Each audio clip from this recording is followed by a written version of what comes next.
जय स्वामीनारायण विद्यार्थी मित्रों, बायोलॉजी ई विद्याना क्लास में आपनु स्वागत है। धोरण 11 science biology chapter number 8 topic है 8.5.10 कोश केंद्र अथवा आ प्रश्न ने बीजी कई रीते पूछाय। सुकोश केंद्री कोश में थती विविध क्रियानु नियमन केंद्र एटले कोश केंद्र ए समग्र कोश में जे पण क्रियाओ थाय छे एनु नियमन केंद्र छे એટલે નિયામકી કેન્દ્ર કહેવાય। કોષની સમગ્ર પ્રક્રિયાનું નિયામકી કેન્દ્ર એટલે કોષ કેન્દ્ર। એનું ઇન્વેન્શન સંશોધન કોષ કેન્દ્રની સૌપ્રથમ વાર હાજરી કોણે દર્શાવી? 1831 એટલે કે 1831 રોબર્ટ બ્રાઉને દર્શાવી, જેને માઇક્રોસ્કોપમાં જણાયું કે કોષ કેન્દ્ર છે, એની હાજરી દર્શાવી। એ જે કોષ કેન્દ્ર છે એ કોષ કેન્દ્રના પ્રકારને આધારે કોષના પ્રકાર કોષ કેન્દ્રને આધારે જોઈએ તો અગાઉ આ જ ચેપ્ટરના વિડિયો લેક્ચરમાં સમજાયું હતું કે આદિકોષ કેન્દ્રીય કોષ અને સુકોષ કેન્દ્રીય કોષ એટલે કે જેનું કોષ કેન્દ્ર પ્રાથમિક કક્ષાનું છે એને આપણે આદિકોષ કેન્દ્રીય કોષ કહીશું, અને જેનું કોષ કેન્દ્ર સુવિકસિત પ્રકારનું છે એને આપણે સુયોજિત પ્રકારનું છે, સુવિકસિત પ્રકારનું છે એને આપણે સુકોષ કેન્દ્રીય કોષ કહીશું। આ જે સુકોષ કેન્દ્રીય કોષ છે એમાં કોષ કેન્દ્રને ધ્યાનમાં રાખીને સુકોષ કેન્દ્રીય કોષને એટલે યુકેરિયોટિક કોષોને એક પ્રકાર પાડીએ એના ન્યુક્લિયસને આધારે। મોસ્ટ ઇમ્પોર્ટન્ટ નીટ માટે નાના એમસીક્યુ। સુકોષ કેન્દ્રીના પ્રકાર પણ કોને આધારે? ન્યુક્લિયસને આધારે। ઉદાહરણ કે ન્યુક્લિયસ ગેરહાજર હોય, એબ્સન્ટ હોય, લેક એબ્સન્ટ એટલે કોષ કેન્દ્રી અકોષ કેન્દ્રી કહેવાય। શું બોલાય? અકોષ કેન્દ્રી એટલે કોષ કેન્દ્રનો અભાવ એટલે એબ્સન્ટ ન્યુક્લિયસ। તો કોષ કેન્દ્રનો અભાવ હોય એવા કોષો કયા? તો માનવીમાં રક્તકણ આરબીસી અને વનસ્પતિમાં ચાલની નલિકા। યાદ રાખવાનું, એક પ્રાણીનું ઉદાહરણ છે હ્યુમન બોડીમાં જે આપણે રુધિર હોય ને એ રુધિરમાં રક્તકણ એટલે આરબીસી, અને જ્યારે વનસ્પતિમાં આવૃત બીજધારીમાં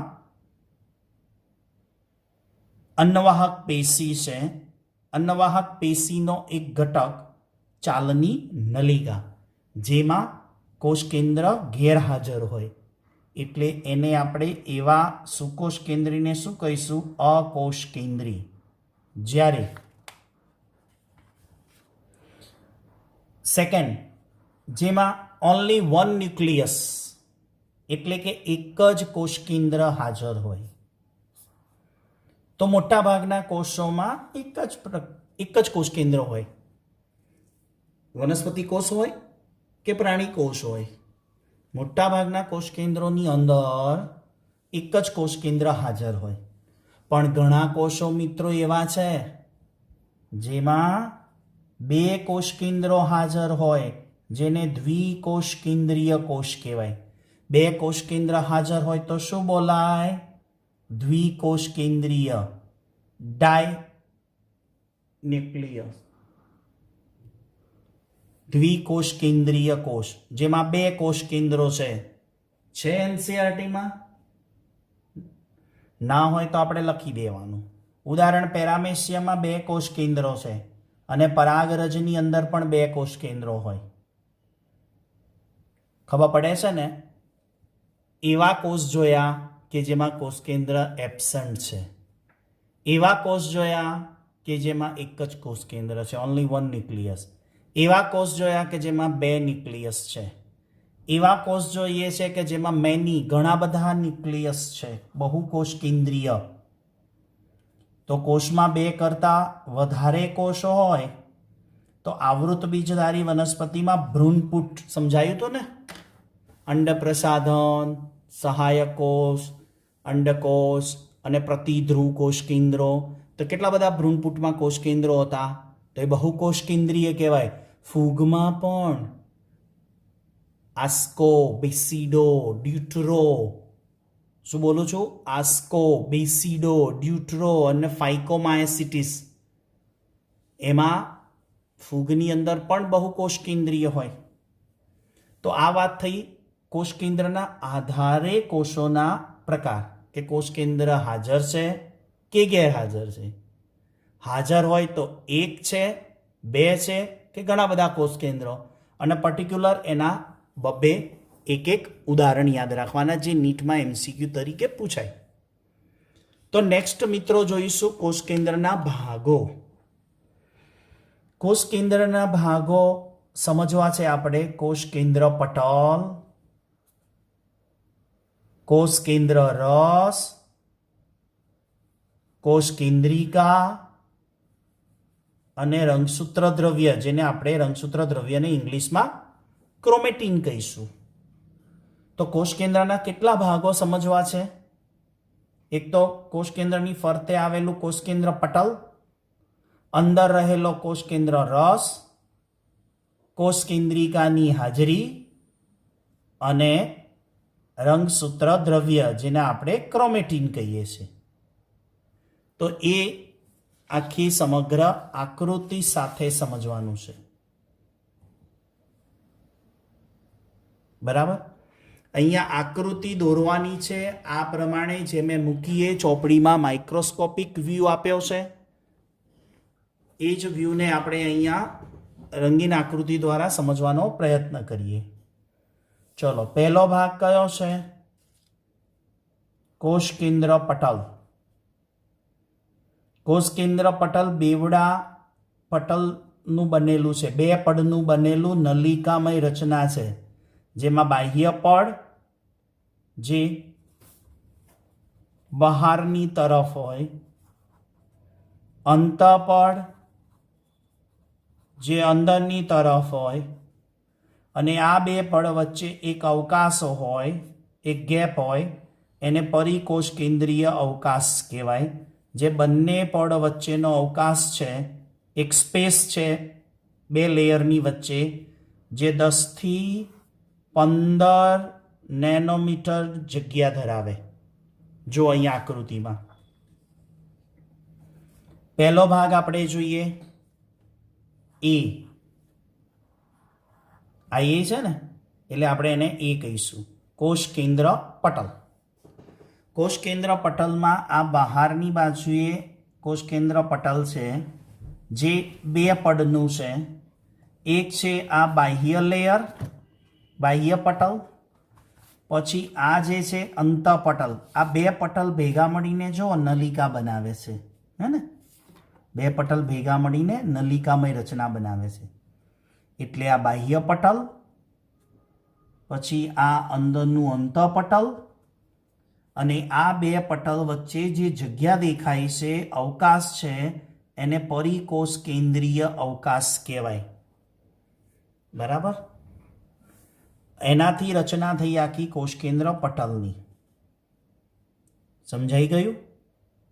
હવે આ કોષ કેન્દ્ર પટલ છે ને, એમાં વચ્ચે વચ્ચે આવા છિદ્રો છે. એ છિદ્રોને કોષ કેન્દ્ર છિદ્ર અથવા ઇંગ્લિશમાં એને ન્યુક્લિયર પોર કહેવાય. શું કહેવાય? ન્યુક્લિયર પોર.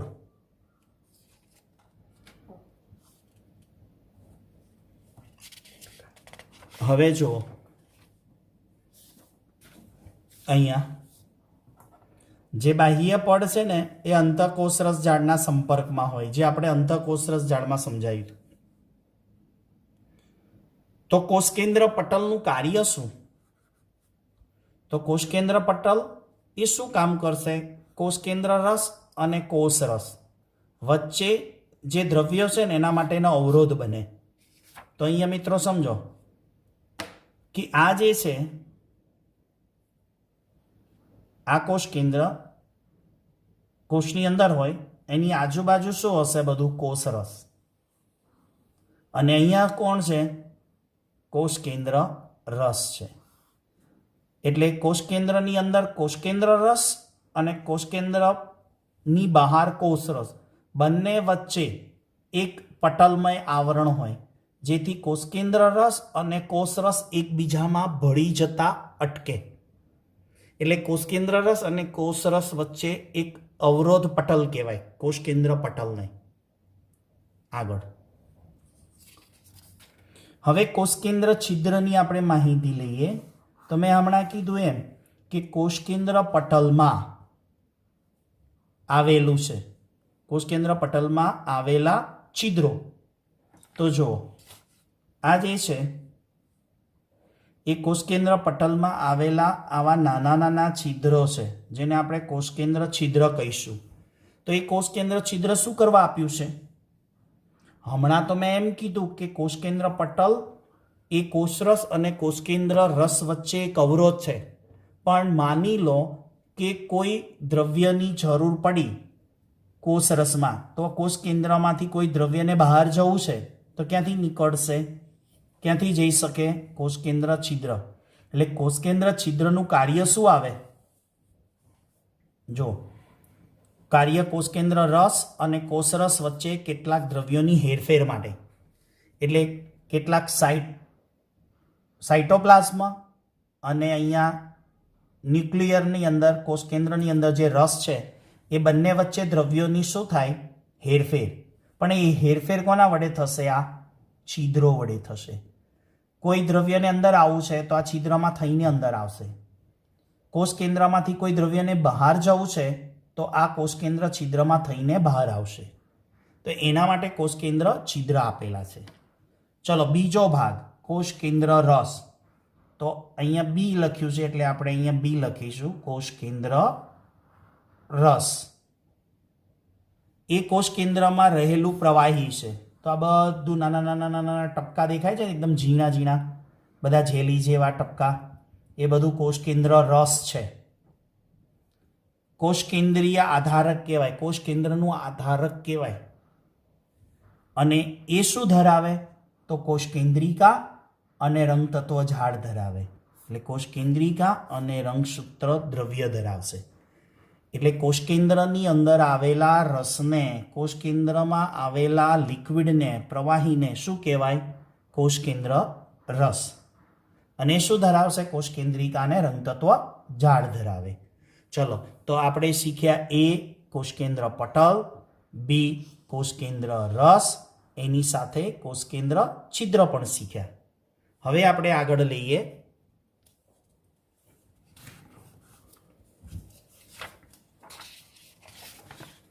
કોષકેન્દ્રિકા.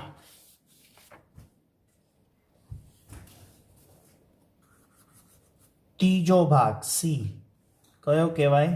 કોષકેન્દ્રિકા. એ કેવી છે? ગોળાકાર અને ઘટ છે. જો આ ગ્રીન કલરે બતાવી છે ને, એ ગોળાકાર અને ઘટ છે, પટલવિહીન છે. યાદ રાખજો, એ કોઈ એને લેયર નથી, એટલે પટલવિહીન અંગિકા કહેવાય, કોષકેન્દ્રિકા. અને એ કોષકેન્દ્રિકાનું નિર્માણ ક્યાં થાય? તો કેટલાક રંગસૂત્રો છે, એ રંગસૂત્ર ઉપર એક વિસ્તાર હોય, એ વિસ્તારનું નામ જ શું છે? કોષકેન્દ્રિકા નિર્માણક પ્રદેશ અથવા તો કોષકેન્દ્રિકા આયોજક વિસ્તાર ઉપરથી કોષકેન્દ્રિકાનું નિર્માણ થાય. તમને સમજાવવાનો પ્રયત્ન કરું.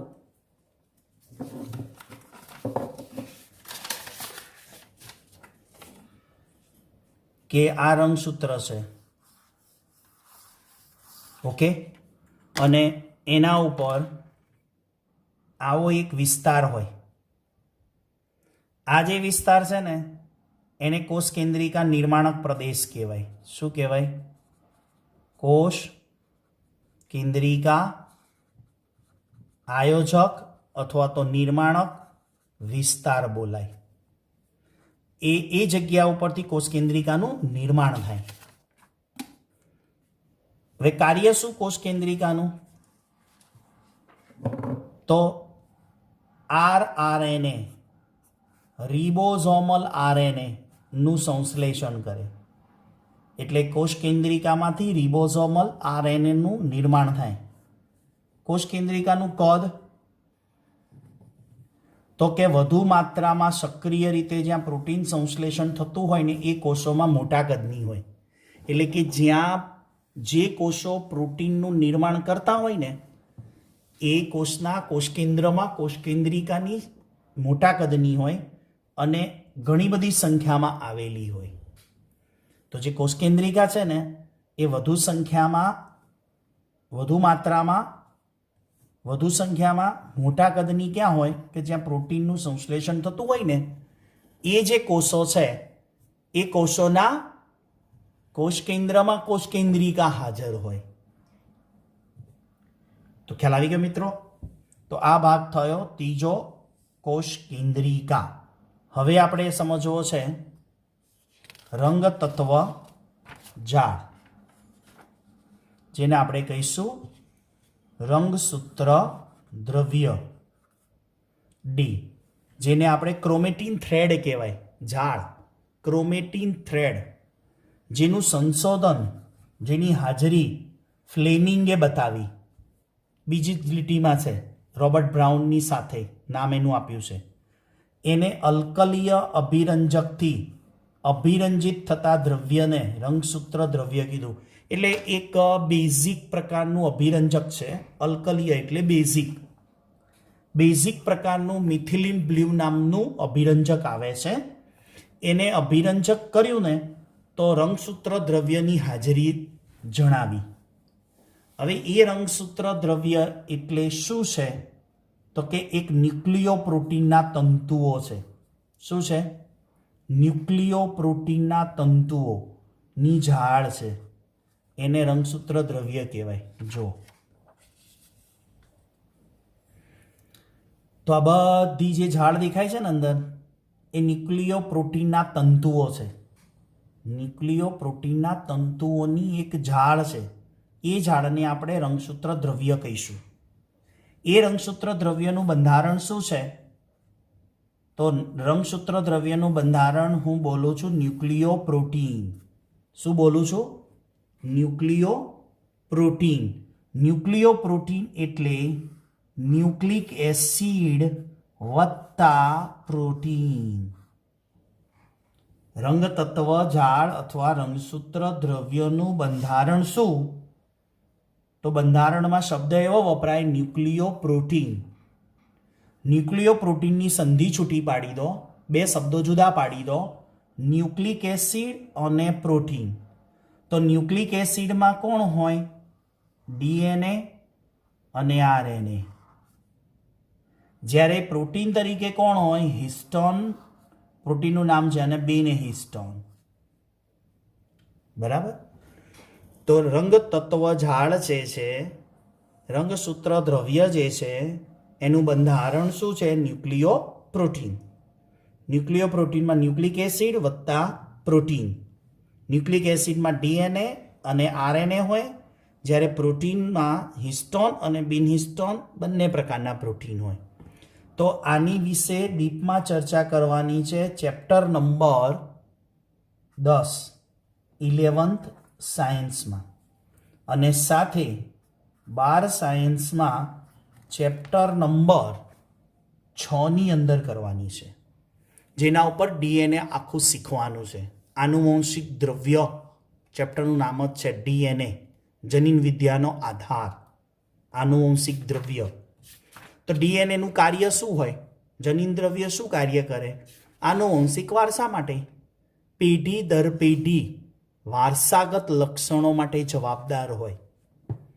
તો આ જે રંગસૂત્ર દ્રવ્ય છે ને એ શું બનાવશે? અત્યારે આંતરાવસ્થા દરમિયાન છે ને, હવે તમને પ્રશ્ન થશે સાહેબ આ આંતરાવસ્થા શું કહેવાય? તો એ આંતરાવસ્થા હું શીખવાડીશ ચેપ્ટર નંબર 10માં, સોરી આ 11 સાયન્સમાં ડીએનએ વિશે ચેપ્ટર નંબર 9માં શીખવાનું છે, અને આંતરાવસ્થા શીખવાડીશ ચેપ્ટર નંબર 10માં. બરાબર?